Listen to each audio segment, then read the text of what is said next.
ಕರ್ನಾಟಕದಲ್ಲೊಂದು ಹಳ್ಳಿ ಬರ್ದೂರ್ ಅಂತ 30 ಮುಸ್ಲಿಂ ಮನೆಗಳಿದ್ದರೂ ಮಸೀದಿ ಮದ್ರಸಾ ಯಾವುದೂ ಇಲ್ಲ. ಹಾಗಾಗಿ ಧಾರ್ಮಿಕತೆಯೂ ಇಲ್ಲ. ಆಶುರಾ ಖಾನ ಅಂತ ಒಂದಿದೆ. ಮೊಹರ್ರಂ ತಿಂಗಳಲ್ಲಿ ಅಲ್ಲಿನ ಹಳ್ಳಿಗಳಲ್ಲಿ ರೂಢಿಯಾಗಿರುವ ಮೂಢನಂಬಿಕೆ ಅನಾಚಾರಗಳಿಗೆ ಅದೊಂದು ಕೇಂದ್ರ ಅಷ್ಟೇ. ಇದೀಗ ಮೊಯಿನ್ ಸುನ್ನಾ ದುರ್ನಾತ ಬೀರುತ್ತಿದ್ದ ಆ ಆಶುರಾ ಖಾನವನ್ನು ಶುಚಿಗೊಳಿಸಿ ತಾತ್ಕಾಲಿಕವಾಗಿ ಅದರಲ್ಲೇ ದೀನಿ ಕಲಿಕೆ ಆರಂಭಿಸಿದೆ. ಅಲ್ಲಿ ಮದ್ರಸಾ ಅಧ್ಯಾಪಕ ಯಾರು ಗೊತ್ತಾ? ರಫೀಕ್.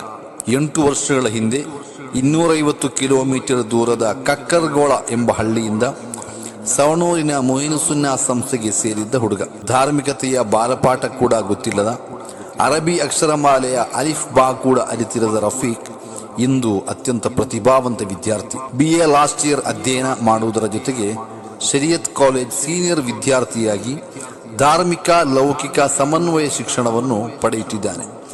ಸಂಜೆ ಹೊತ್ತು ಸವಣೂರಿನಿಂದ 6 ಕಿಲೋಮೀಟರ್ ದೂರದ ಬರ್ದೂರ್ ಗ್ರಾಮಕ್ಕೆ ತೆರಳಿ ಅಲ್ಲಿನ ಹಳ್ಳಿಗರಿಗೆ ಜ್ಞಾನದಾನ ನೀಡುತ್ತಿದ್ದಾನೆ.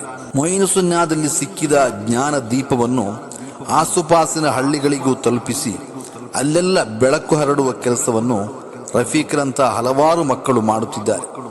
ಮುಂದಿನ ವರ್ಷಗಳಲ್ಲಿ ರಫೀಕರಂತಹ 300 ಜ್ಞಾನ ದೀಪಗಳನ್ನು ಸಿದ್ಧಪಡಿಸುವುದು ಮೊಯಿನ್ ಸುನ್ನಾದ ಗುರಿ. ಅದಕ್ಕಾಗಿ ನೀವು ಕೈ ಜೋಡಿಸುತ್ತೀರಾ?